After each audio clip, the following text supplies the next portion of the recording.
Hello everyone, ఎలా ఉన్నారు? Welcome to yummy food by Reshma channel. ఏదో వీడియో షూటింగ్ కోసం అని చెప్పేసి 2 ఫింగర్స్కి 2 ఉంగరాలు అయితే పెట్టేసుకున్నాను. ఒకటి ఈజీగా వచ్చింది, ఇదైతే రావట్లేదు. చాలామంది ఈ ప్రాబ్లమ్ని ఫేస్ చేసి ఉంటారు కదా. నేనైతే ఈ ప్రాబ్లమ్ని ఇప్పుడే ఫేస్ చేస్తున్నాను. ఒకసారి వేలికి ఇలా రింగ్ అయితే పెట్టాను, అది బాగా టైట్ అయ్యి అస్సలు రావట్లేదండి. రావడానికి నేను చాలా ట్రయల్స్ చేశాను ఇంతకుముందే. హ్యాండ్ వాష్లో సోప్ వాటర్తో కూడా ట్రై చేశాను, కానీ చేయి జారుతుంది, కానీ రింగ్ అయితే రావట్లేదు.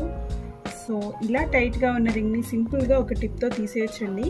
అదేంటంటే కోకోనట్ ఆయిల్ ఉంటుంది కదా, ఏదైనా ఒక ఆయిల్ని 2 లేదా 3 డ్రాప్స్ రింగ్ చుట్టూ ఇలా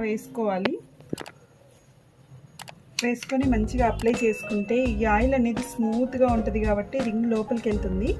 కాబట్టి మన రింగ్ని అటు ఇటుగా తిప్పామనుకోండి, ఇలా వీడియోలో చూపిస్తున్నట్లు తిప్పితే వీడియోలో తిప్పితే మనకి ఈజీగా రింగ్ వచ్చేస్తుంది. ఎంత టైట్గా ఇరుక్కుపోయిన రింగ్ అయినా సరే ఇలా సింపుల్ వేలో ఈజీగా తీసేయచ్చు. వీడియో నచ్చితే మీరు ట్రై చేయండి. Thanks for watching. Subscribe my channel.